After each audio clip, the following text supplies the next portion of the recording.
Pursuant to Governor Healy's March 29, 2023 bill extending several COVID-era policies and programs by allowing virtual meetings to continue from March 31st, 2023 to March 31st, 2025, this meeting of the Norton Conservation Commission will be conducted via remote participation to the greatest extent possible.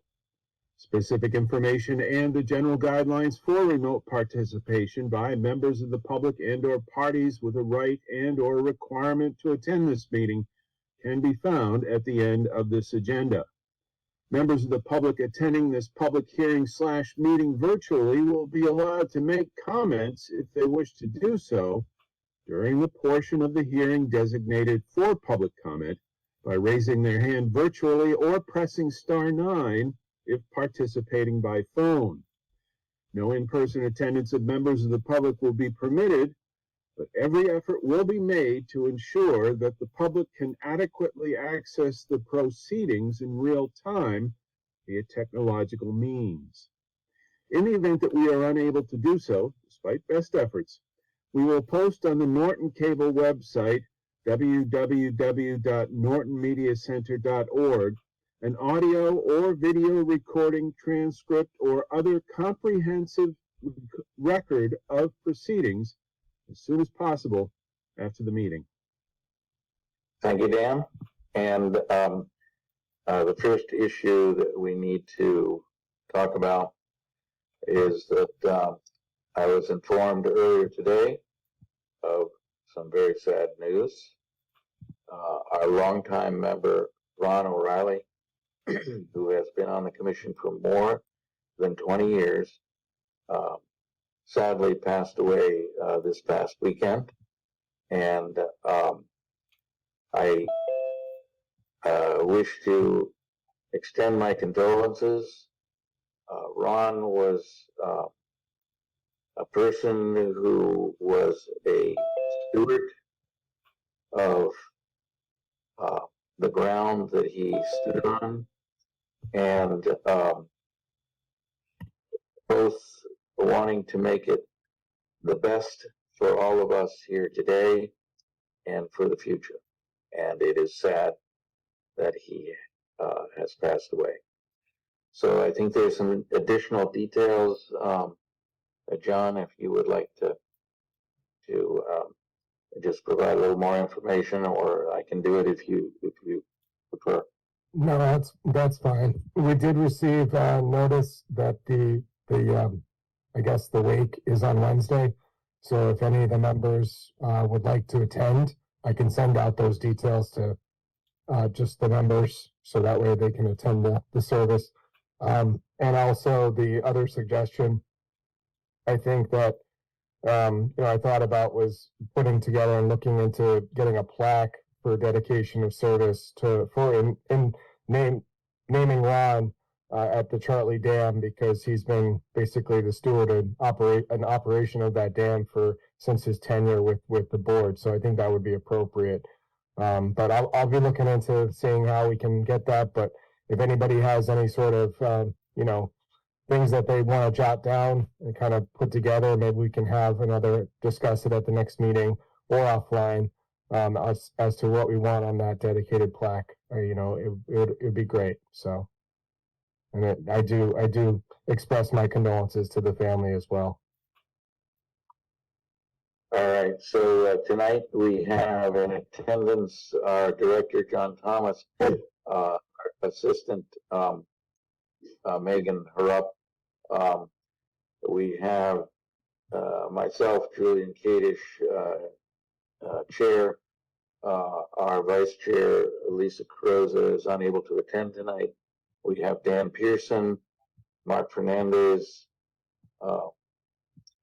Let's see. We have a couple. Paxton Hoffschild, and Tom Avest is also unable to attend tonight. So our first item on the agenda is new public hearings It does not have a file number yet, but it concerns 183 Taunton Avenue for construction of a garage. Do we have a representative of the applicant?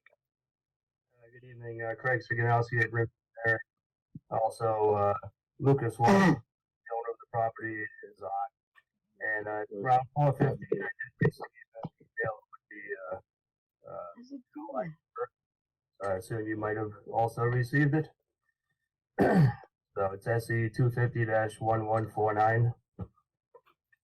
For this project, Craig, you have screen sharing capabilities.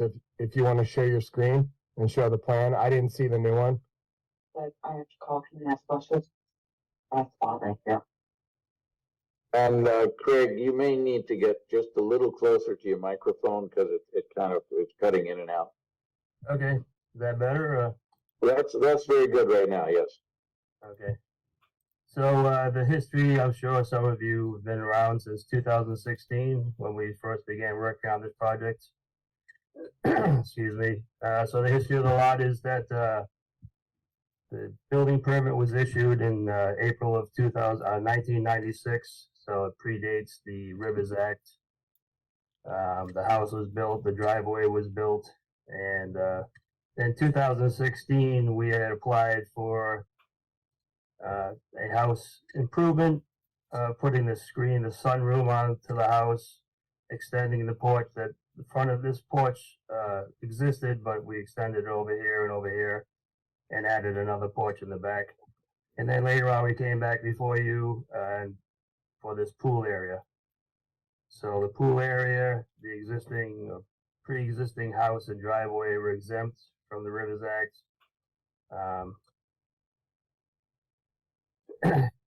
The wetlands resource areas, we have the Wading River at the back of our property line.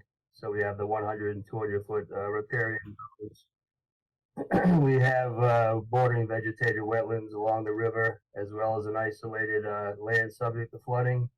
This was reflagged in 2021 by Dottie Consulting. And then we went out and just rehung the flags because it's been a few years since anything's been looked at. So for the last several years, we've been trying to find a place to put an additional garage on the property. The reason being is that the owners have an RV, so that's why this garage is a bit oversized. 28 by 52, it's large enough for an RV. It's being placed in an area that is lawn at this time, as well as partially on the driveway. So we are looking to do is the existing house here has a septic tank in the bank that comes around, and there's a leach field in this area. Part of it is underneath where we're going to put the garage, so we need to replace that leach field. The Board of Health Department has approved this design. And then obviously place the garage here. It meets the zoning setbacks. This line right here is the 200 foot riparian zone. So a portion of the garage is outside and a portion of the garage is inside that area. So when we do the numbers for the sunroom, the porches that we added, some walkways, and this proposed expansion of pavement over here on the driveway to get by the garage, and then this portion of that will become a driveway to enter the garage. We end up about 2% impervious in the riverfront area.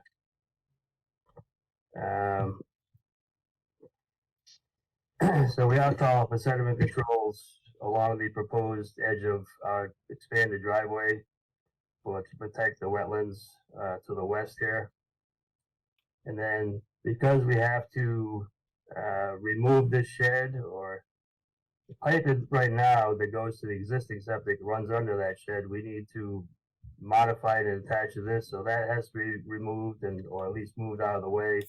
Some excavation in here to fix this pipe to where we need it for the new septic. So we have sediment controls in the backyard as well. Grading will be slab on grade for a garage.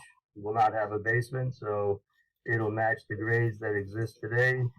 So there will be minor grading in this yard.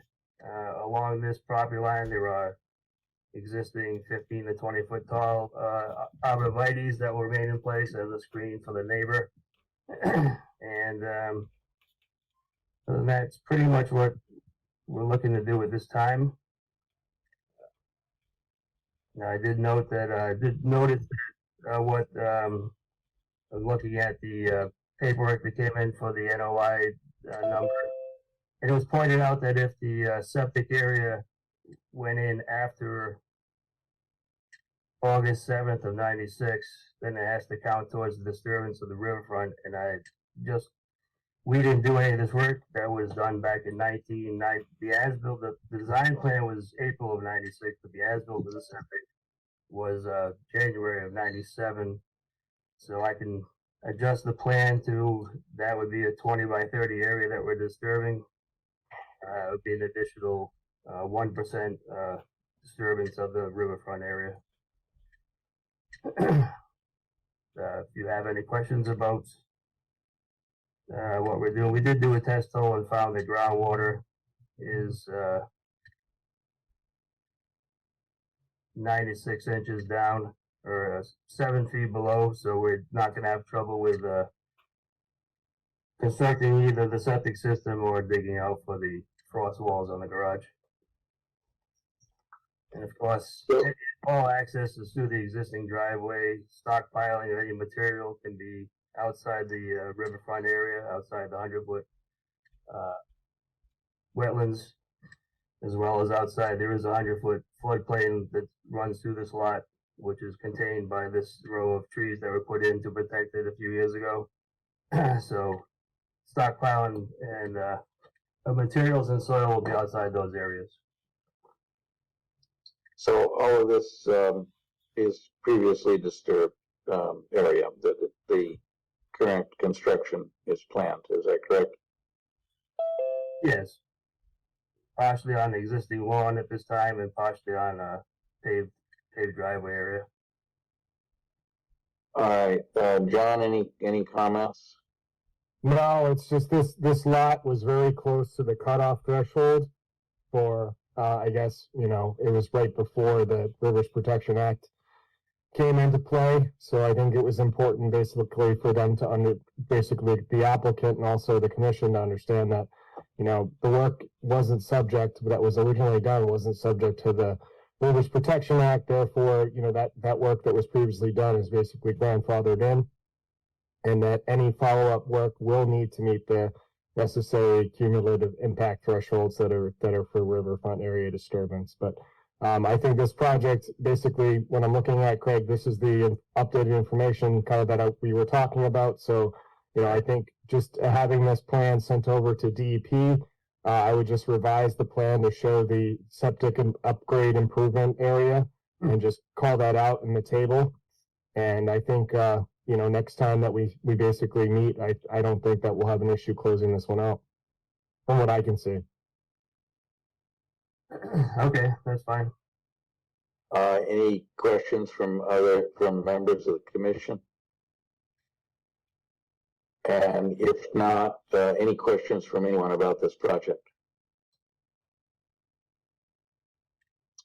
So we will need to continue it. We do have a number now, Craig. You mentioned that DEP has provided a number. Is that correct? Yes, I assume that Megan should have received it today, but if not, then I'm sure she'll get it tomorrow. Yeah. So that's not the 1149 number. It is. That's what I have in front of me. Yes, from the DEP. I didn't Okay. see it today, but I will double check when I get in the office in the morning. All right, but this is Came in after 4 o'clock today, so. yeah, but it is straightforward. So potentially we can open it again next time, and if there, you know, no further information, we can close it and continue and consider an order of conditions at that meeting. So our next meeting is the 11th of March, and unless there are further questions or comments, we can consider a motion to continue this hearing until the 11th of March. So moved. No one from the public have any comments? Just wanted to throw that out there. Well, I asked, I didn't see any hands or, Okay. any stepping up to the microphone. Okay, just want to make sure. Now's your time to ask if there are any. So we have a motion by Dan and, I believe, Mark, you seconded that. Second, yep. So roll call vote, beginning with, Mark and Paxton. Aye. Aye. And, Dan? Aye. And I'll throw in an aye, so the motion carries.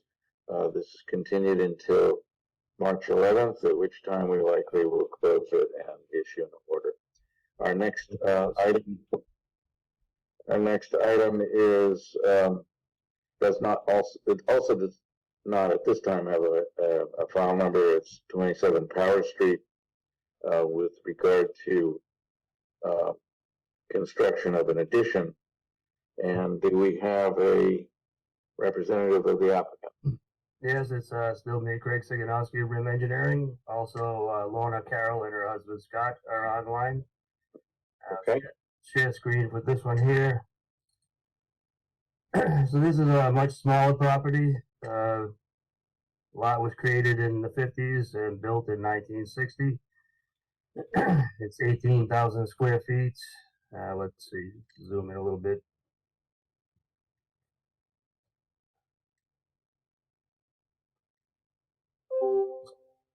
Okay, all see that? We can. I don't know if you can go one step higher. It'll make it a little easier. So you have Power Street. Power Street's on the bottom of the plan. So north is running towards to the right. This lot here, let's see, for the wetlands resource areas, you have BBW behind it, with listed in the NHESP website, potential vernal pool. Now, if you look at the town and state maps, it appears this might be isolated land, but when we walked down to the river to see how close we were over 250 feet from the riverbank. So we believe that the wetlands is connected to the river, BBW, so we're calling it BBW rather than isolated land. And we're finding it right along the edge of the property right here. Now, we have been to the ZBA and they have approved this design. The existing house is 17 feet off the property, which met zoning at the time. And the proposed addition sits on the left-hand corner, but we're only 3 feet off the property line here, 30 feet off the rear wetlands line, and 32.5 from the property line. So it's a very tight area. I have gone over this with the developer they're using, Tom George out of Norton. We do have a piece of driveway that comes up over here, so he can access this area. So I was talking to him about how we can, how you can get in there with a machine and build this without disturbing the land around you. So we'll mark out the property lines, limit of work, and then he can get a machine in. And because this is a garage with us on slab, so no foundation, he can just dig the trenches that are required for the frost walls, enter the property. Because we have a septic system here, tanks out here, we can enter it with a small machine, come into here, sit in the middle, dig your trenches, come on this side and dig this trench. So he feels he can do it without going onto the neighboring property, but if it appears that we will be, then he'll have to contact the owners of Riverside condominium site that comes off of Route 123. It backs up all the way to this property. So one of the reasons we did get the variance is we have no neighbors that immediately abut us in the side and the rear, because it's all existing conservation land under the condominium. So it's that's a conservation restriction, so you're gonna have a tough one with that one. right. So the intention is to not have to go onto the neighbor's property, obviously. That's Right. why he believes that, it's a small trench, 3 feet wide, enough to get a 4-foot frost wall in. A little tight to work in, but I mean, it can be done. So that's the obstacle I see as far as construction. So that's why I went over that with him. We'll have to put sediment controls, like I said, right along the property lines, and probably the orange snow fence to make it very obvious that we are not allowed on neighboring lands. We're calling for the limit of work to be the 25-foot buffer zone here, and then come over to this shed, existing shed. Excuse me. Off of the roof water, we're placing it in a very shallow, pretty much a septic system, but 6 inches crushed stone with 4-inch PVC piping, because we know groundwater is going to be an issue out here. All the stockpiling will have to be in the front yard next to the driveway, and if dewatering is needed in this same area, the leach field presents an issue, but we could use this area here for dewatering if needed.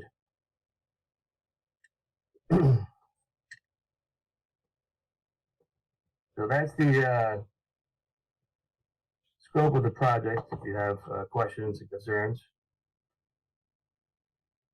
John, you want to make any comments about this? I mean, I guess, servicing the septic tanks, is going to be from that construction detail area, because you're basically going to cut yourself off from where you currently potentially have the service from, going through the driveway to get to the back. So I guess that would be one concern that I have, is kind of making it so that way a truck could get back there to pump out the septic tanks every 3 or 4 years, or however long people do it for.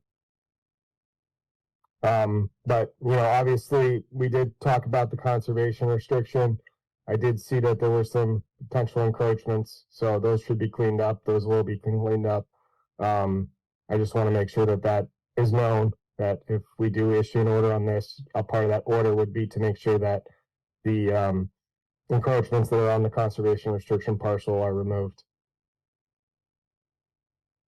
Okay. But besides that, I'd say that, for instance, the wetland resource area delineation and project work as proposed, it's outside the 25.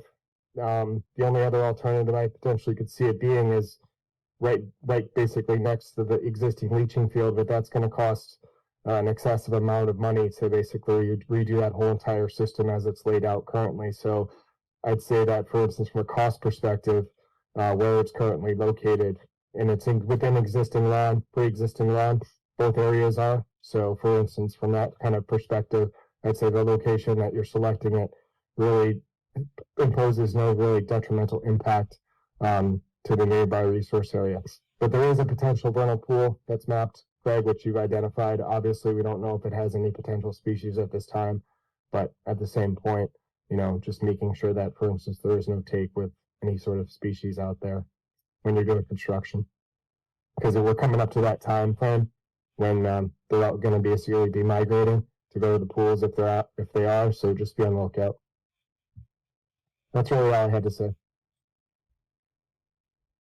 Yeah, you're going to have a septic pumper in good shape. They'll have to pull about 100 feet of hose out there Yeah, to do that job. yeah, that is a point, but yeah. Questions from any commission members? Questions from any members of the audience about this project?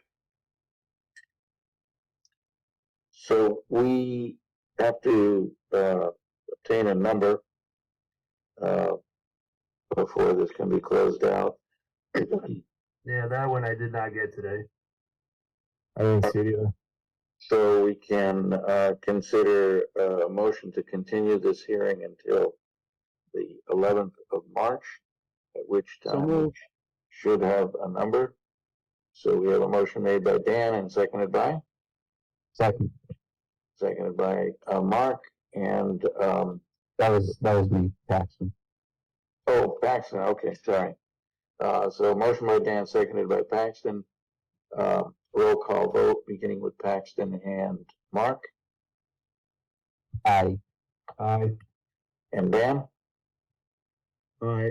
And I'll throw in an aye, so the motion carries. This hearing is continued until the 11th of March. Our next item is file number 250-1147-14 Lloyd Circle, concerning construction of a single-family dwelling. And I'm assuming we have a representative of the applicant. Oh, yes, Greg Benovitz, Borderland Engineering. How was everyone? Good. You likely have sharing capability, so we can pretty good. I'll share the screen now. Does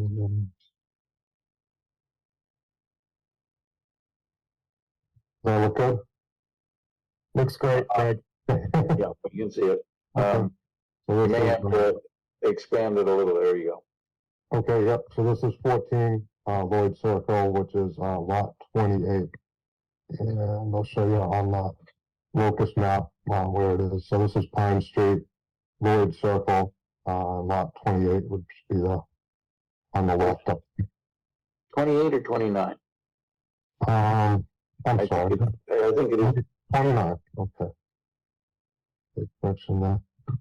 And we're proposing a single-family dwelling. The lot size is 44,691 square feet. Much of the lot is a drainage area to the rear. And the roadway and the drainage area have been constructed. The wetlands were delineated and approved under the Order of Resource Area Delineation. And the roadway was approved for construction with under a notice of intent. So the lot is, the work is partially in the 100-foot buffer, the rear of the house, and the grading. House is served by public water and public sewer.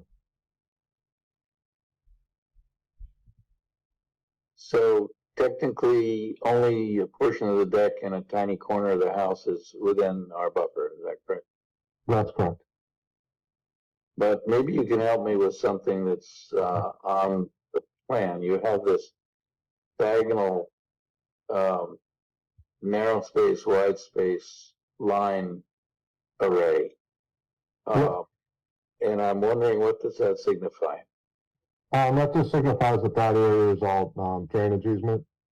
That was shown that way on the original subdivision plans. So I just wanted to be consistent with that. Yeah, I'm not sure I understand that. I mean, you have a drainage easement going directly into, excuse me, the wetland area. Is that correct? No, well, You have yeah, a little well, into the wetland. I guess technically drainage easement, but it's the limit of work is the erosion control that was shown on the subdivision plan at the 50-foot buffer. Yeah, these plans were I guess approved as showing this. It was one of the comments I had too when we originally had the order. I didn't see it as a big factor because I don't think they're basically going to disturb the area.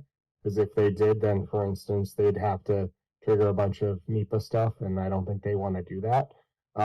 But the area definitely, it's a little wonky, I guess, as to kind of the layout of the drainage easement area. But the area that they're showing with the lines, where George basically has that 50-foot buffer, and where he has the 100-foot buffer, in between there is where the drainage easement was for basically the roadway, the initial construction of the large Lloyd Circle roadway that was going in for a good number of these residential lots. But also what's illustrated in the back, I assume, is a already constructed detention basin. Yeah, So, yes, yeah, that's correct. That's already, most of those are already in, because they're looking to basically have the roadway complete. They're doing some finishing touches to the current roadway now, as that's my understanding, because Mr. Andrinius was in today to discuss it. So just looking, they're basically moving forward with a lot of these projects. The whole bulk majority of the lots are going to be covered under, encapsulated over one massive stormwater permit, just so that way the commission's aware, because it's a subdivision. If they were doing these individually, it would only be single family residential, but for instance, this whole thing is a part of a huge subdivision project. So still waiting to hear back from the peer reviewer on that one. I don't think that should hold up approval for this project because it's going to get encapsulated as the bulk majority. But I just wanted the commission to be aware of the kind of big picture kind of scenario that's going on behind the scenes. All right, and the structure, I'm assuming that structure going from the road, the kind of stippled area, that's an actual where a drainage pipe extends, or what does that signify? Yeah, that's a drainage pipe in the road here, and then it goes to a structure, another drainage structure, and then a drainage pipe that conveys the drain water down into the detention basin in the rear. And the stippled is that also signifying the drainage easement, or is that a trench with gravel, or I don't. I mean, I'm just not used to seeing this illustrated in this manner. Mm-hmm. Yeah, so this was all shown this way on the subdivision plan. The limit of drainage easement is the dashed line, and then this hatched area is the drainage easement, and then the stippled area is a access path to get maintenance done ever, on the drainage area. Okay. Anyone else have questions on the commission? And anyone in the audience have questions?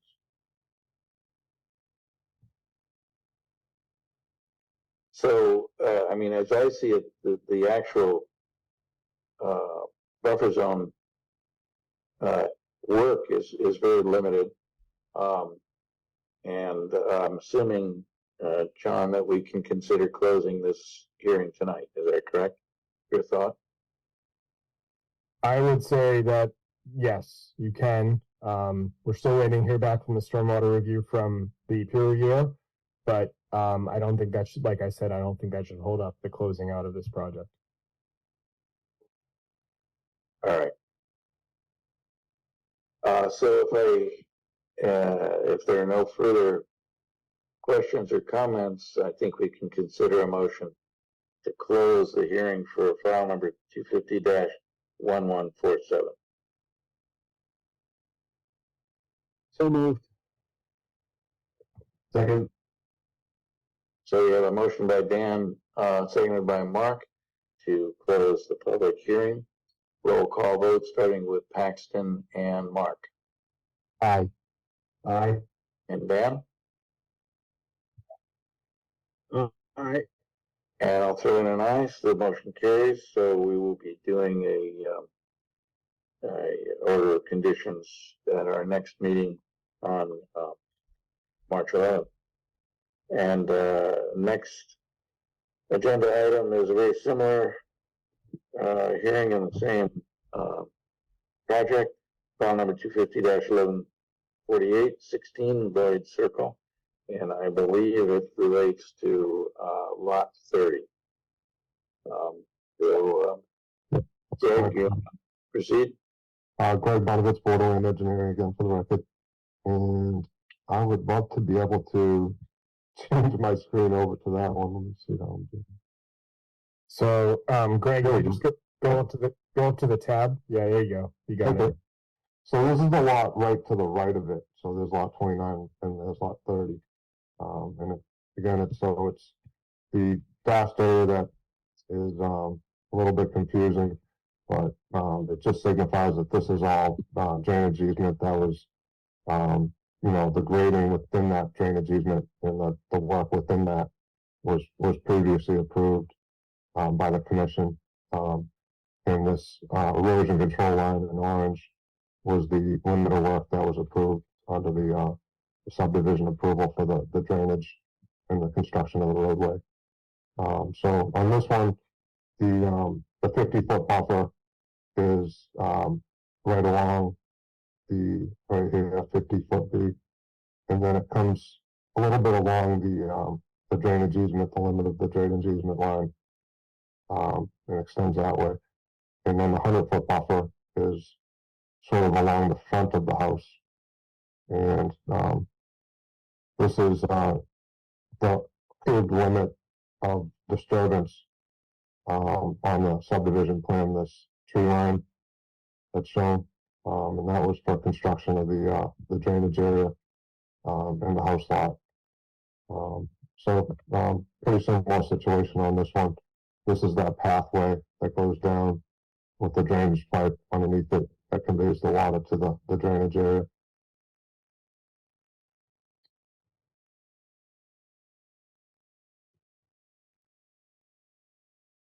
And do you have a driveway illustrated? And just if you could point that out. Yeah, I do. It's just right along here, and then the garage would be right here. So the driveway is pretty much, yeah, the driveway is actually out of the 100-foot buffer. All right, any questions from the commission? John, do you have any comments about this? For this one, I would suggest just putting up a visual barrier on the plans. Kind of, that's probably what would end up happening for this one being conditioned. The other one, not so much, because there's a drainage drainage basin in the back of the house, and I don't think anybody's going to want to, walk across that. But I think, I would definitely put a visual barrier here. John, So- can you circle that again? I'm sorry. So what? Remove your, Oh, it's not me that's in control. Oh, Okay. sorry. Visual barrier sorry. along Okay. the drainage easement. Yeah, I think that would probably be good. Greg, put it along the drainage easement, so that way they know that that's a designated zone for drainage and stormwater, even though it acts as a double barrier for kind of wetland protection at the same time. That way, for instance, in the future, if we ever have any sort of infractions, they know. Yeah. What would the visual barrier be? I mean, typically what we request, it used to be a split rail fence, but that's very expensive. But now, it's just basically cedar posts with placards on them, or pressure treated posts. So. Okay. But it can be a split rail fence if that's what the, It can be if the commission chooses that it's necessary. Like, for instance, if we were in a very sensitive area where there was known salamanders or known species of concern, then, for instance, I would say to put that sort of barrier up. But I think for this project site, knowing that, for instance, there's a drainage basin directly as you walk out the back deck there, I would say that, just having those posts should be enough to kind of facilitate that. all right, and here too, we have a number, any audience members have a question about this or comment? Because if not, I think we've gone over things and can consider closing this hearing as well. So I don't see any hands or anyone speaking up, so we can consider a motion to close. Thank you. so moved. Second. So we have a motion by Dan, seconded by Paxton, for closure of the hearing for file number 250-1148. Roll call vote beginning with Mark and Paxton. Aye. Aye. And Dan? And I'll throw in an aye as well. Motion carries. So we will have an order of conditions next meeting on March 11th.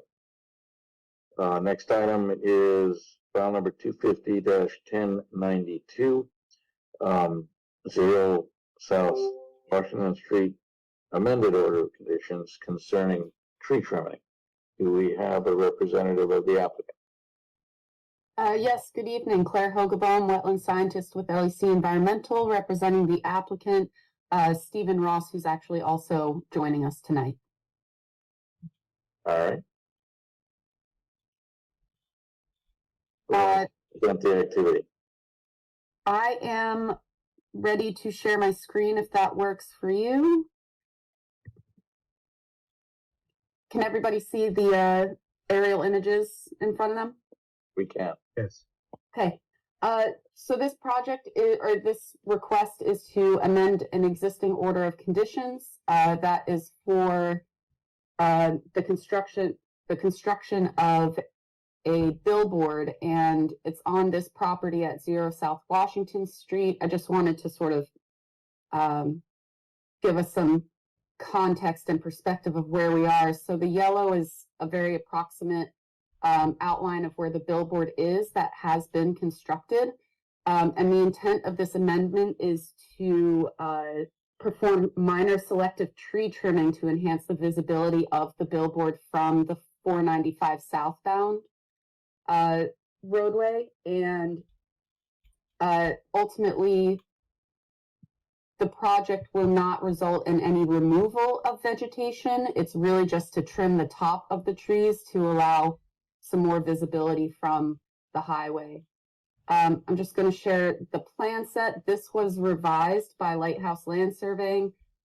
This is the plan that was originally provided with the notice of intent for the billboard construction. They revised it to depict the visibility and sightline easement from the billboard. Wetlands on site were delineated by LEC, I believe, in 2021 for the order of conditions to build the billboard. But since then, we gained access to the MassDOT state highway layout and delineated wetlands within their roadway shoulder here. So this is sort of the wetland boundary on the highway side and the wetland boundary sort of projecting buffer zone onto our site. So we just identified that within the state highway layout in order to show that boundary for these revised plans. The tree trimming would occur within this shaded area on site, and within the 495 right-of-way, the applicant received a permit from MassDOT approving the vegetation management plan within the state highway layout. Within that permit, which we included in our submittal to the commission for your records, there's also a reference to an arborist report. So they identified sort of the clearing limits that the tree service company would be working within. So we included this arborist report as well for the commission's records, just to clearly identify the extent of that tree trimming limit that is proposed within the state highway layout. I believe that really covers it for me. Happy to take any questions, and Stephen's available as well if you have any direct questions about the work. Let me see if I have it clear in my head. So the intent is to crop the top of the trees at about 25 feet. Is that correct or not? No, that's about right. I'm not entirely certain the exact sort of distance that they're going to have to crop them, but in the arborist report, they show a photo that they took from 495, and that's the billboard being constructed. So they sort of have an approximate layout of the tops of these trees that would need to be taken down. And in their report, they note that, you know, the selective trimming at the tops of the trees will still allow them to grow sort of laterally. So, you know, their report indicates that there would not really be a negative impact to the vegetation. But I guess my question is, how are they going to do that? That is a great question.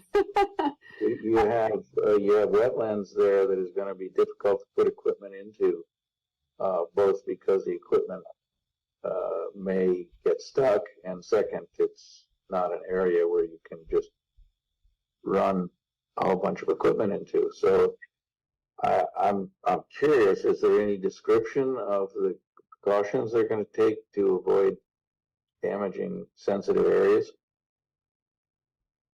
Yes, so Stephen Ross, who's joining us, has already engaged with a tree service company. So Stephen, it might be a good question for you to answer since you've had direct correspondence with them of, you know, what their methodologies are. I believe Stephen mentioned they might have two options and determine what they would be when they get to the site and have a closer look. Thank you for hearing us. A great question.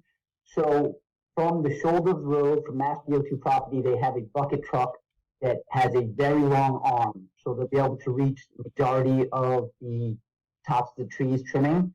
And for any other type of work that needs trimming, they have climbers. So there'll be no equipment going in. They actually climb up, drop it, and take out the whatever vegetation they topped. Okay. All right. You know, these trees grow about 20 inches a year, and not just laterally. So this will be something that will be a recurring issue.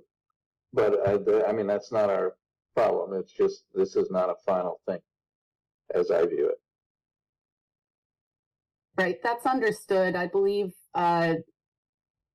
you know, this is something that would be expected to have to be done every 10 years or so. And Mr. Ross will need to get permission from MassDOT if he has to work within their state highway layout. And I believe it would be understood that we would need to come back to the commission if this request needs to be made again. All right, any questions or comments from commission members or John or anything? No, I don't have anything. This was mostly supposed to be administrative, so that way we could understand what the process and the commission can understand what the process is that you know, Mr. Ross is looking to do out here at the site for the billboard. All right, any questions from members of the audience? All right, and we have a number, so I think we can consider closing this hearing and issuing an order at our next meeting. Make that an amended order. Okay, right. All right, so if there are no further questions or comments, we can consider a motion to close. So moved. Second. We have a motion by Dan, seconded by Mark, for a closure of the hearing for file number 250-1092 for an amendment of the existing order of conditions. Roll call vote, beginning with Mark and Paxton. Aye. Aye. And Dan? All right. And I'll throw in an aye. So thank you, guys. Thank you very much. Thank you very Quick much. question, Ms. Hageboom, does your name, I can't help but ask, does your name mean tall tree? I think it does. So it's kind of, you know, serendipitous. It's ironic. Talking about this one, Are huh? you sure you feel comfortable with this whole thing? Well, I just don't want Are you sure? 25 feet taken off of me. So All right, Dan, what language are we talking? Dutch or Afrikaans, perhaps. We're not going to be too colonial here. Anyway, I'll lose. well, thank you all for your time. Appreciate it. You bet. Thank So you. that completes our new public hearings, and we have quite a collection of continued public hearings. And as I understand it, some of them are requesting to be. No, Zero Mansfield is here tonight, this evening. Okay. Yeah, because there was a note that might not have been correct. So So our next hearing involves file numbers 250-1129 and 1130, and I mention it since they're contiguous on they're contiguous projects that we have discussed as one previously. So, representative of the applicant, why don't you take it away? Sure. Good evening. Nick Fasandola, Level Design Group, project engineer for Level Design Group. Dan Campbell has been running point on this project. He apologizes that he's unable to be at the hearing this evening. He has a prior commitment. So I'll be taking care of this public hearing this evening.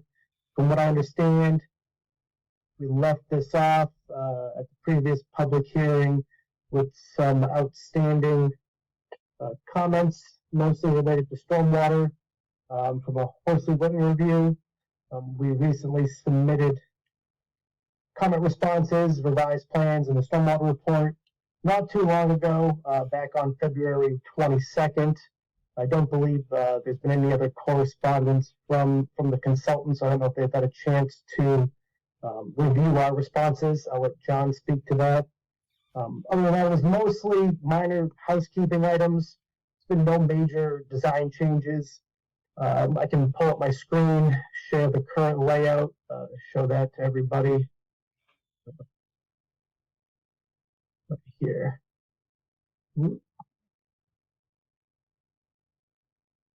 Okay.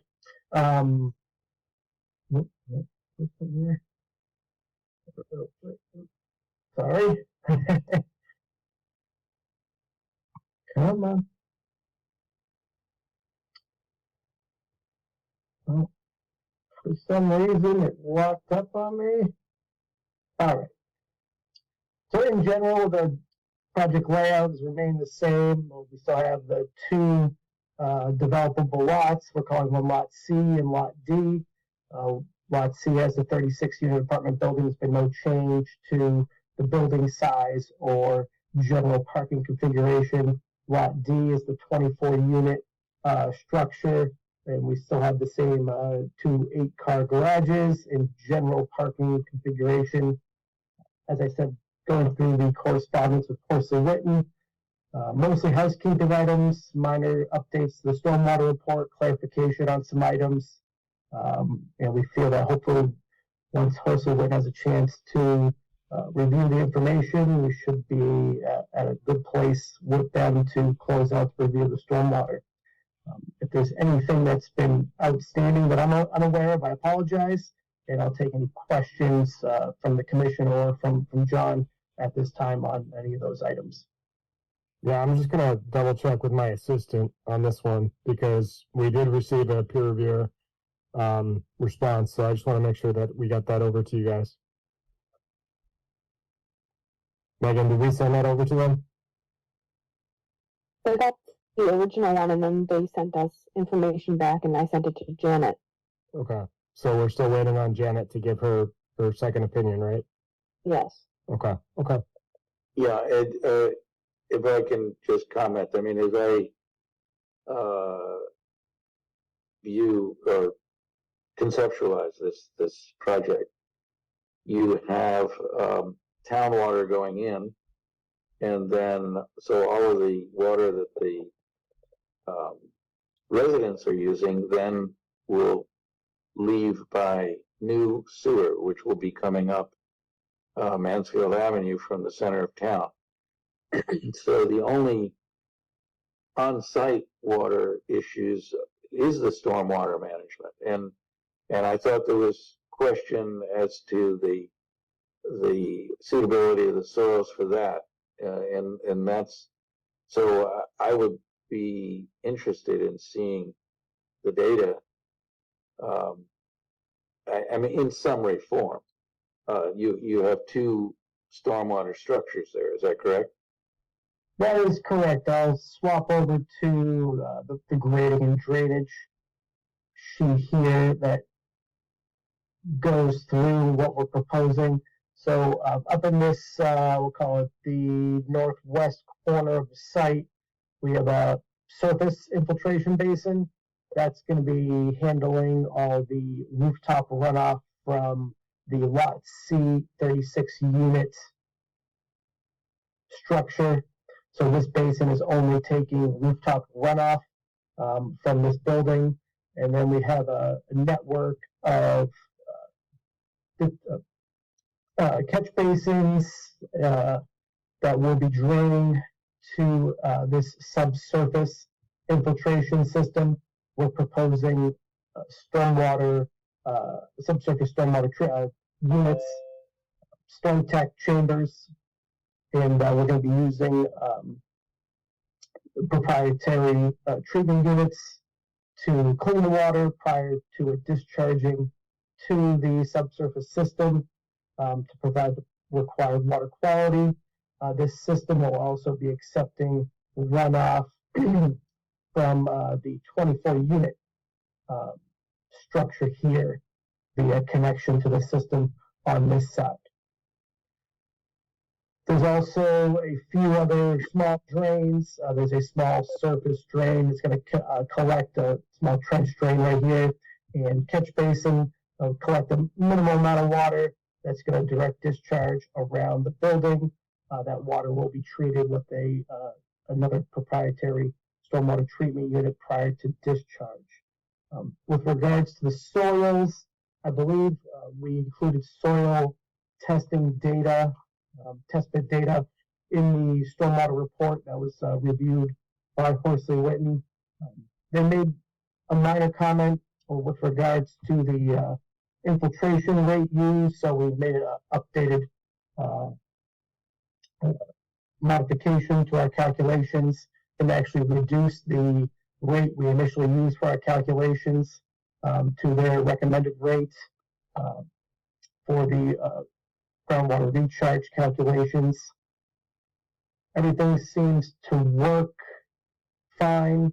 The soils weren't all that bad. I mean, they're not great soils. It's not a gravel pit, but it's definitely an area that can be developed based on the soil test pit data that we have for the site.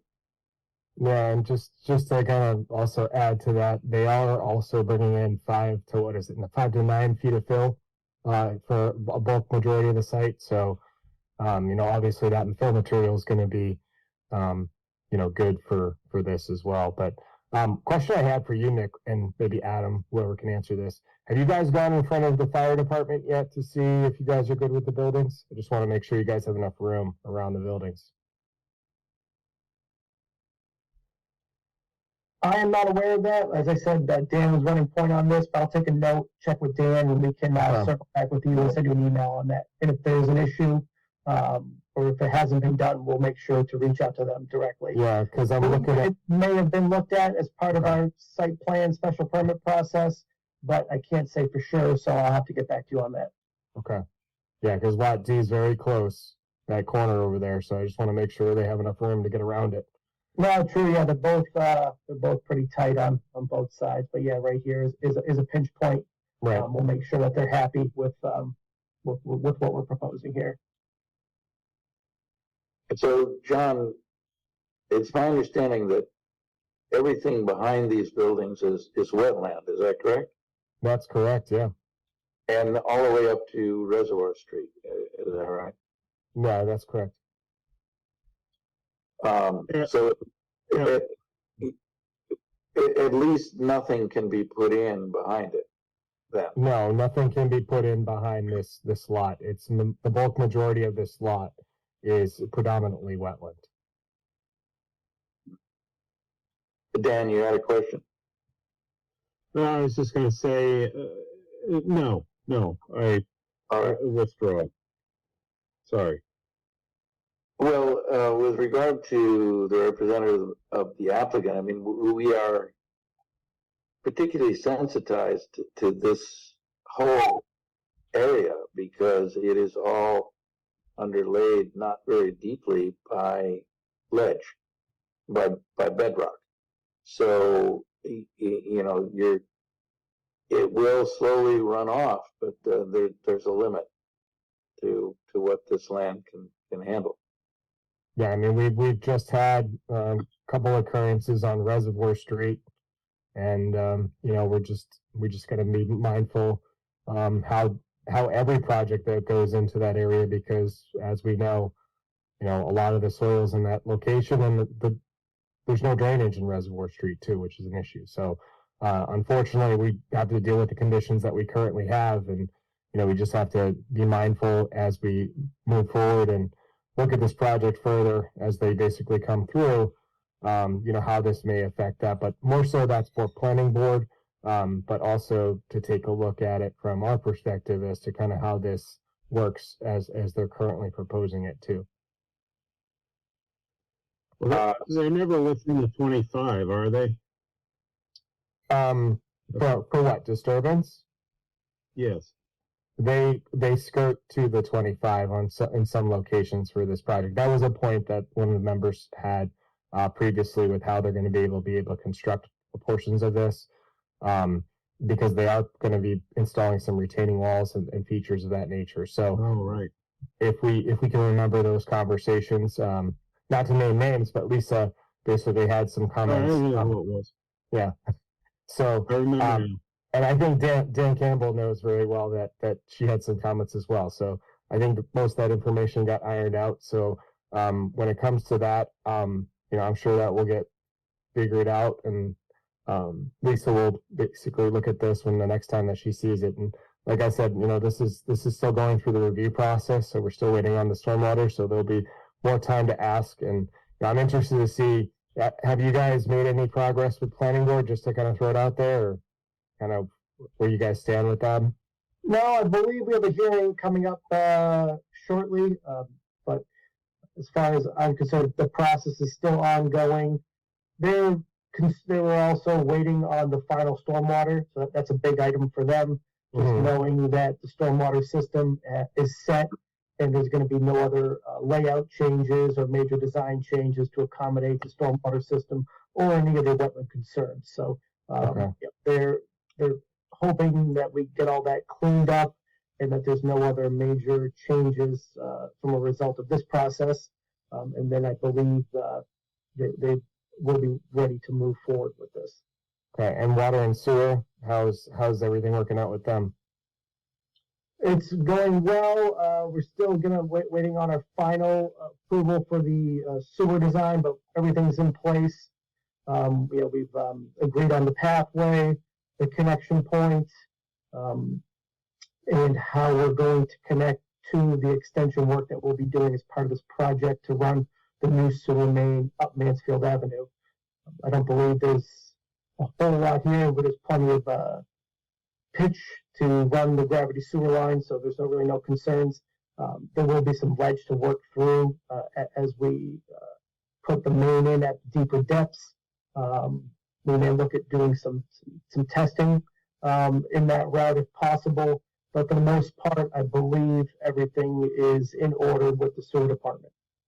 Okay, yeah, I'm sure they probably told you stories of their occurrences working in Mansfield Ave and Reservoir Street. So no, we've heard it Yeah. at the sewer committee meetings. I mean, they are happy that we are. For some reason, my screen went blank. I'm sorry. That we're going to undertake this project and fund the extension of the main up through this area. This is part of the sewer master plan. So this is something that the sewer department is happy that will be occurring. So we're going to be working with them closely to make this work and provide sewer to this part of town. okay, all right. Well, that seems like a good, valid update.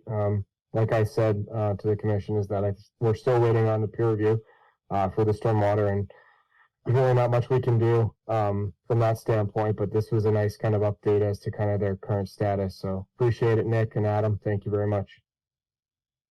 All right, John. I think we can consider a motion to continue both file numbers 250-1129 and 1130, unless there are further questions or comments.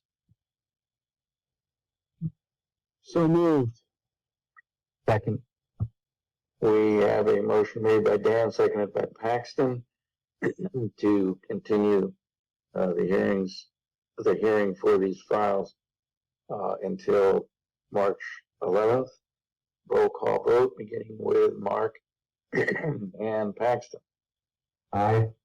Aye. And Dan. Aye. And I'll throw in an aye, so motion carries. So we'll either see you guys next time or process a request for continuation. Thank you. Very good. Pretty Thank you. excited. Appreciate your time. Next item is labeled on my agenda as request for continuation. That's file number 250-1136, 0 Eddy Street. Do you want a motion already? I think or- so. So John, this one is correct to be continued. Is that right? That's correct. All right. We'll make a motion. Mr. Chairman, I'll make a motion to continue 250-1136 to the March 11th meeting. Second.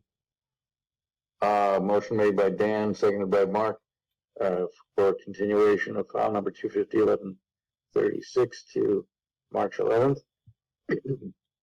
Again, Mark and Paxton. Aye. Aye. And Dan? Aye. And I'll throw in an aye, so the motion carries.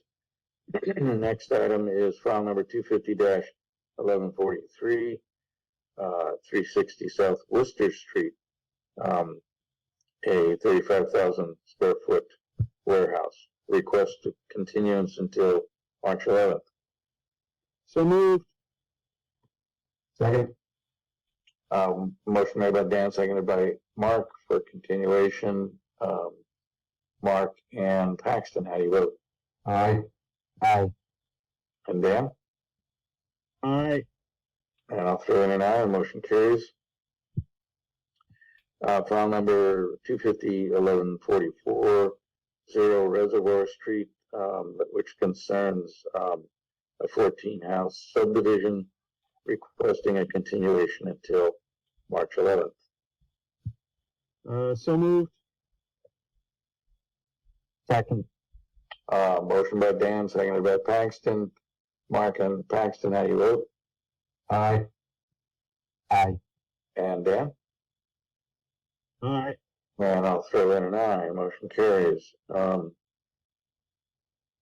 Now, as I understand it, 0 Crane Street, we're going to act on, do we have all the information we need to close, or, and no outstanding questions remain, is that right?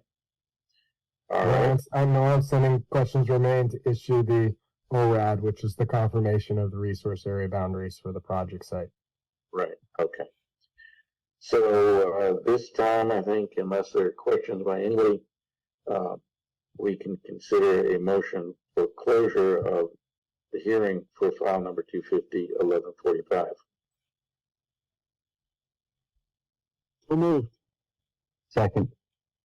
We have a motion by Dan, seconded by Paxton, to close the hearing for file number 250-1145, 0 Crane Street. Mark and Paxton, how do you vote? Aye. Aye.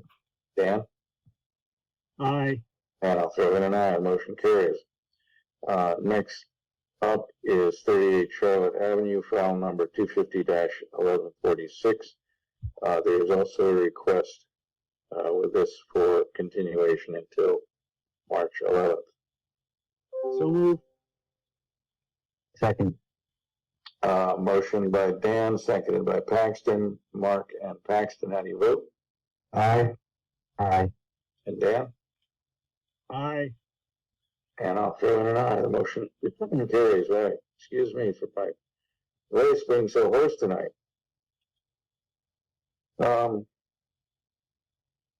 Next item is file number 250-1115 for a request for a partial certificate of compliance.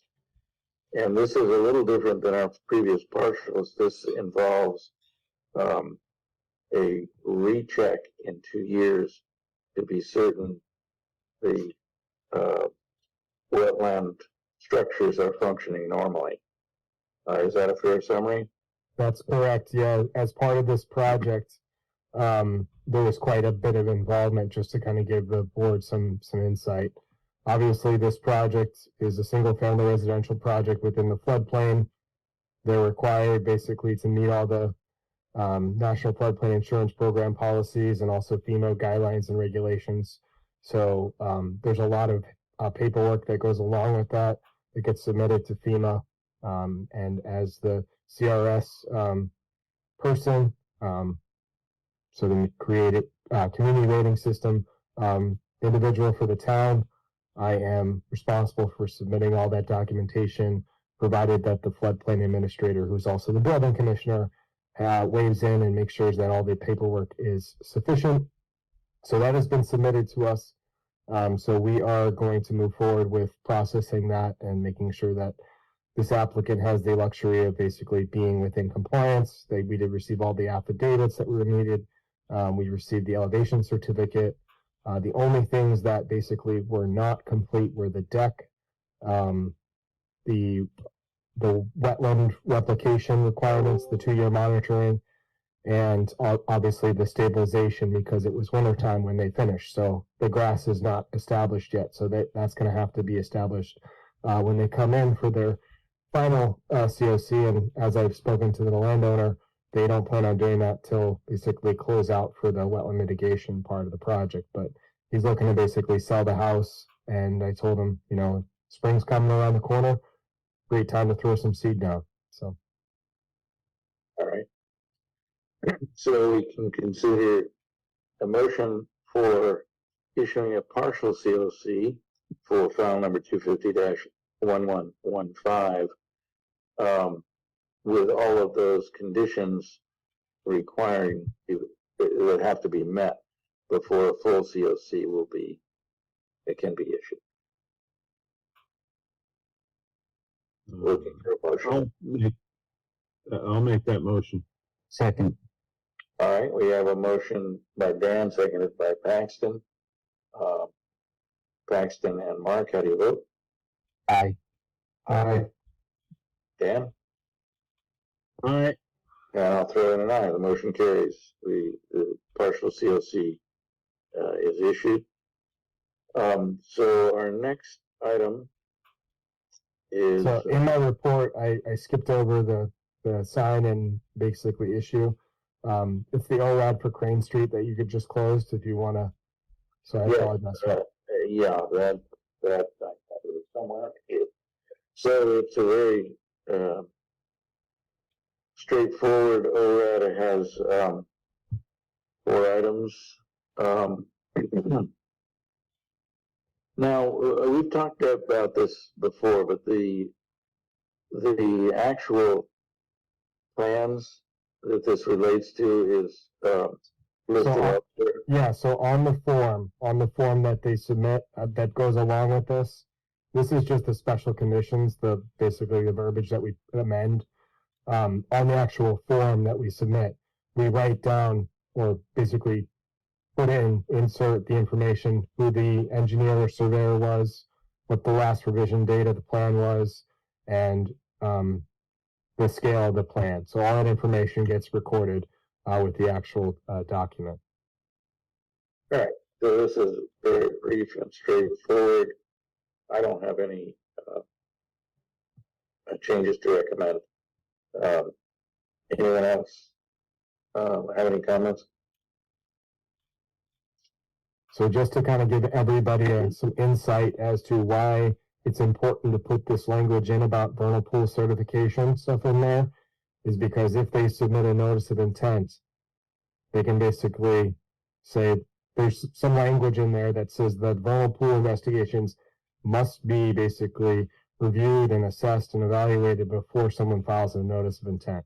So the reason why we have that language in these ANRADs is to reiterate that process, because a lot of people don't read the regs as much as we do. And that's part of it. So I just wanted to basically put that there clearly in writing in kind of annotation number 4. Yeah. All right. Well, unless There are further questions or comments?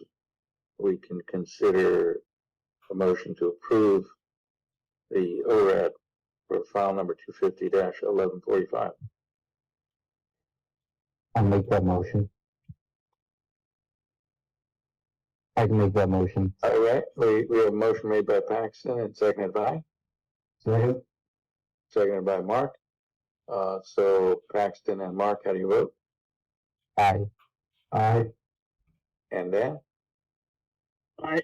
And I'll throw in an aye, so the motion carries. Next item, I believe, is the January 22nd draft minutes. A lot of discussion. But I have no comments or changes.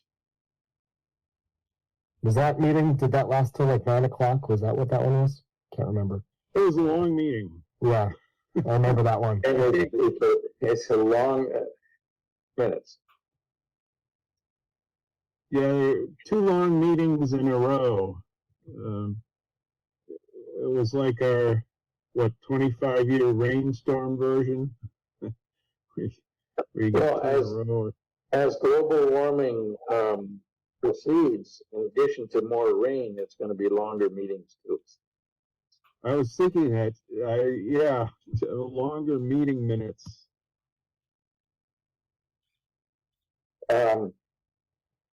So I don't have any comments or changes. Anyone else? Just to comment that there are, Sorry, Mark, you muted. can you hear me? Yeah, go ahead. Yeah. Okay, just to comment that there are a number of comments within the document that are highlighted in red. Are those remaining or coming up? Oh, yeah, those were questions I had. Do you want to address those questions now, Dan? Or do you want to? Could. I'm just gonna have to pull up. I actually don't have the. I have the minutes that I've been writing in the. Hang on, I think I have the 122 here. Oh,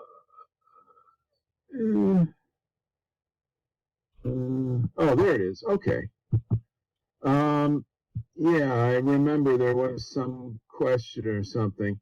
Now, I was also, as I was doing these, just while my file's coming up, I would put in a little placeholder for the time every now and then. Would that something that would be helpful, or at least not annoying, or? But Okay, so I guess.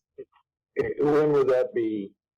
I mean, it is a legal document, but hopefully. Oh, okay. So That yeah, I level guess we won't. of detail was I probably guess it's not useful. All right.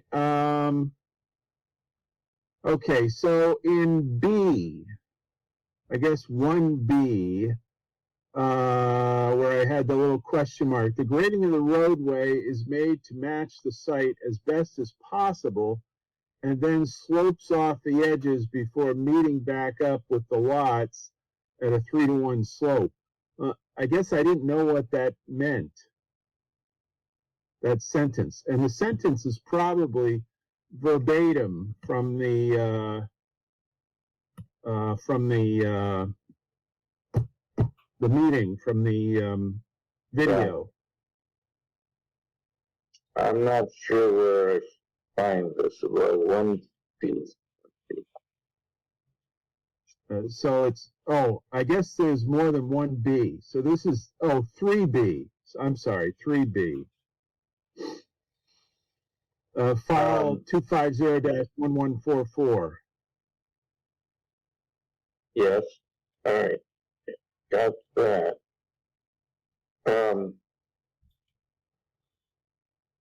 Yeah, I don't find that marked in red. Is it marked in red or? Well, there's a little question mark afterwards. Oh, but maybe I got rid of that question mark. No, it's Okay, so never mind that. for 3-to-1 ratio slope. Yeah. Are you guys starting with the 122 minutes or the 226 minutes? I mean, sorry, not 226. Well, He's on the I thought, 212? 122, I thought. 122. Okay. I'm on That's what I 122. thought. What page are Okay. you on? Well, we don't have page numbers.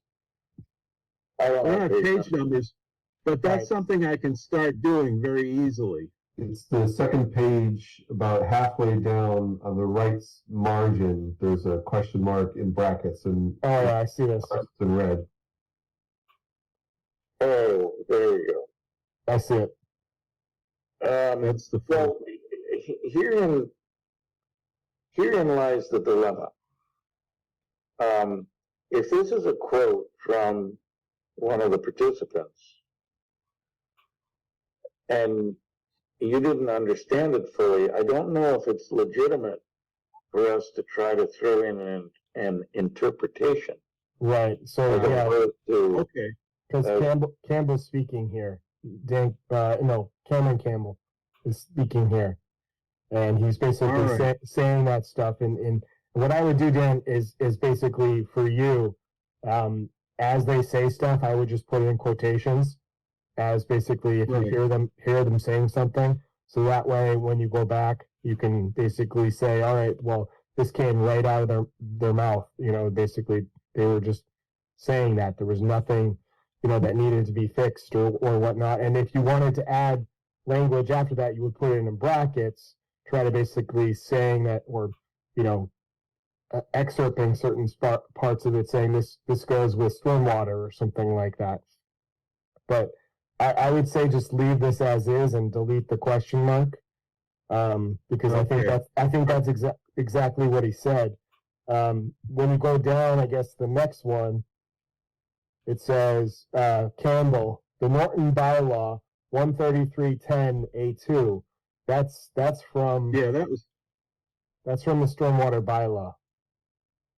I think I looked it up and I couldn't find it. But So I would just say the Norton stormwater bylaw. Well, he could have probably said what it is, but it's 133, chapter 133, and it asks for 1 inch of water on site. That's basically what he said, because I remember that conversation. And then as we go down, looking yeah, at this, I just, under Mary Jo Road for Mark Mariano, you say, based on discussions of findings, should reference the Mass GIS polygon ID number. How? So for instance, with this one, is that the when this information has it, so for instance, if it's mapped in priority habitat or estimated habitat, if you look on Mass Mapper, which is kind of what you outlined here, is that it gives you a designation with the lettering system. So it's either EH for estimated habitat or PH for priority habitat, and associates a number after that, whether it's 670, 780. Basically, it's kind of a coding system that Natural Heritage uses to map certain species in the general area. That information is not available to the public, but it is available if you're going to request it. You would say basically on the request form, it appears to be mapped within this habitat. Can you basically tell me what that habitat is? They'll release that because you're basically asking a Massachusetts Endangered Species Act request form. You're filling that out. You have to pay for that, but you're requesting that information for them, for instance, for a potential project or whatnot. So, but Mark knows that it's a turtle that he has to be, concerned with and everything. So, and then you have here, they only write it in if they haven't given it to the NCC before the pre-construction meeting. Is that what Lisa said? yeah, Julian. I don't know. Or Julian? no, it wasn't me. I would not have, I haven't interacted with the CIA enough to have that information. So I don't know if that was me saying it or if it was Lisa, but if that was a question mark, I would just make sure that whoever's saying that gets updated. And I would just quote them on that. But I think based on that information, I think everything else seems like we've addressed everything in the 122. Okay, so you want me to go back and find out who said that, basically? I think it's so as you move forward with doing the meeting minutes and stuff, it's a lot easier if you just do direct quotes and basically put quotation marks around stuff that people say. Sometimes what I would do is I would actually put them in italics, because then, for instance, when I'm reading it, I know, especially that, or underline it or some sort of format that's completely different, to know that basically it's something that's being said versus, you know, something that I'm basically writing up into kind of paraphrase. Okay. Well, maybe I'll use italics, because if I put everything in quotations, Yeah, it's yeah, going it to take becomes, I think italics 10 would work. hours. Yeah, I think italics would work. So you don't have to do it now, obviously, but I would say that, for instance, as we move forward with you know, documenting the minutes and stuff, I think it'd be a lot easier to know, and it'd probably answer a lot of the questions that you potentially have the follow up. So Yeah. Well, see, the thing is, I don't understand this in real time. I don't understand much of this in real time. So, I mean, a lot I do. I shouldn't say much. I should say there's some things I don't understand in real time. I'm gonna be honest So with you, I'm there's just some stuff that I typing understand. away, in real time. you know, so and so said this and that, and but anyway. you know, you're providing the basis for if somebody really needs to go after the details of what happened at that moment. The information to pursue that is here. It's not necessarily your job to have the seamless textbook of everything that was discussed. Yeah. Okay. So it's my understanding. Well, go ahead. Say. I mean, I think if we just remove all the questions, the red underline stuff, everything's good to go based on what it looks like. Yeah, and I would agree with that. So I would be happy if someone wants to offer Want me to do that, or have you? well, a motion. No, I mean, I've already. I'll have Megan do it, because we're gonna issue them. Okay. I can do that, Dan. Oh, that reminds me, not to be a killjoy, Megan, I really enjoyed your new fonts on the agenda. I'm just passing on what My Jen new Carlino. fonts. My new fonts. The secret is out. Aren't you using new fonts or something? No, I'm So, saying John anyway. Thomas. Dan, Anyway, they're my Yes. new fonts. oh, okay. Well, then I won't hesitate with this comment at all. I was told, and granted, this is the previous conservation director, Will everything have to be I in think- Times New Roman or Arial? or Arial, something like that. Yeah. Now, if we have entered a more stylistic age, I'm all for it. But I'm just telling you, you know, because I wanted to use all Comic Sans. No, I would never use Comic Sans. Well, Anyway. yeah, we're just getting ready for TikTok, you know. Yeah, Dan, I thought we needed a little bit more of a new pizzazz to the boring Times New Roman kind of font that's out there for everybody. You know, because I'm just saying that it's out with the old, in with the new. You know. I'm with you on that one. Yeah. Why not? As I say, I like your new fonts, John. No, it's the And, department's new fonts. I'm not going to take ownership of all this. Okay. Department now? What's that? Is this the official font of the department? It's ever changing. We are like a live document. All right. So Okay. So current item on the table is I would be happy looking for a motion to approve the minutes as discussed, which involves removal of the questions in red. So moved. Second. We have a motion by Mark, seconded by Paxton, to approve the minutes of January 22nd as discussed. Paxton and Mark, how do you vote? Aye. Aye. And Dan? Aye. And I'll throw in an aye. So, I did not see, and I'm assuming it hasn't quite happened yet, the minutes for the 12th of February. Is that correct? Oh, yes, they were there. They were there? The thing Well, was, I didn't find them, so I would prefer well, that's we all right. I mean, they're, table that. sure, no problem. I think they were in the Google Drive.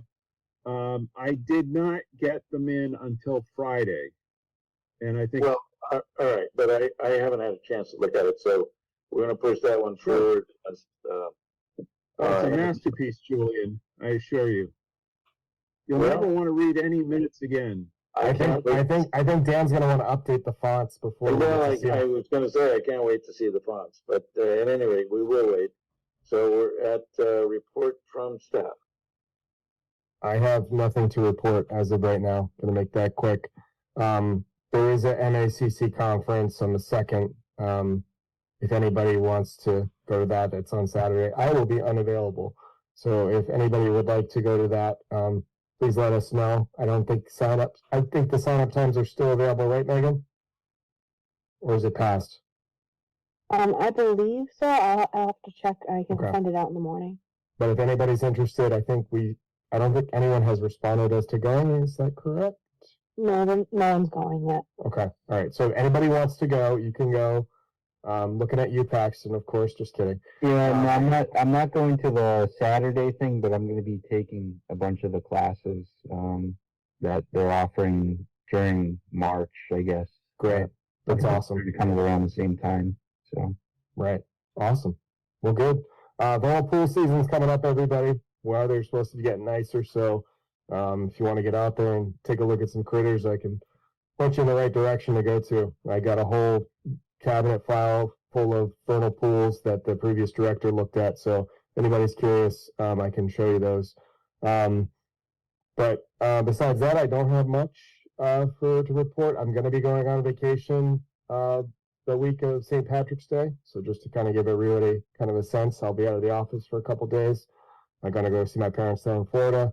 But besides that, nothing major to report.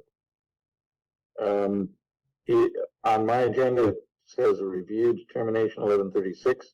Oh yeah. So for instance, this was, I just wanted to basically show the commission, let me just share my screen real quick,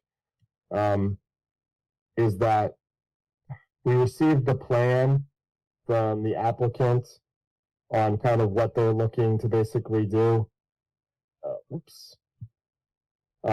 But I guess the discussion was to put in some level spreaders down over here, but they won't be able to do that. It's just going to be way too tight to the wetlands. So instead, what they suggested was basically put in some dry wells at this location, which is close to this ramp over here, and then over where they're basically going to be putting the expanded parking area. I said to them that anything that they're basically showing would be a potential improvement. This is obviously a request for determination. We did close it, and I will be potentially issuing it, provided that the commission finds this plan acceptable, because at least I find it acceptable, because anything that they do is an improvement. And dry wells are an accepted low impact development kind of feature. So if the commission feels that they need to basically go back to the drawing board, I'm open to basically suggestions. Well, I definitely feel this is sufficient and suitable. All right. Well, then I will definitely make the arrangements to have this issued tomorrow and provide that information to the applicant. And this is kind of in the administrative realm. This doesn't require this is more an administrative. You all voted for me to basically do it, but I just wanted to make sure that we're all on the same page, because as we move forward, I just want to make sure that my voice is heard from the commission and I'm not making any sort of, I guess, irrational decisions. You'll have to discuss that with your wife. Oh, yeah, that's true. I do. I should. But anyway, so what I will be doing, just to kind of, before we close out today, is I will be emailing all the members, the wake information about Ron on Wednesday. I will be going. I think Megan will be going. So we will be there, just to kind of support the family, as they try to get through this troubled time. And I will be attending. I'm not sure exactly what time, but I think it starts at 5. yeah. 5 to 8. Yeah. All right. So I I think don't know. I think I might not be able to make That's okay. like the information. Yeah, I'll email it to you anyway. I said, you're kind of breaking up there. I'll send it over I to you have again. okay. I just want to make sure that someone makes a motion to adjourn and someone seconds it. All right, so we just make a motion to adjourn and somebody second it. Okay. If not, Make that motion. All right. Very good. make a Till next time. I'll Till make next a- time. Okay. So Dan made a motion to adjourn. Who wants to second it? Mark, you want to second it? Second. Yep. Okay. Good. make- Sounds good. All right. Good night, everybody. Good night. Take care.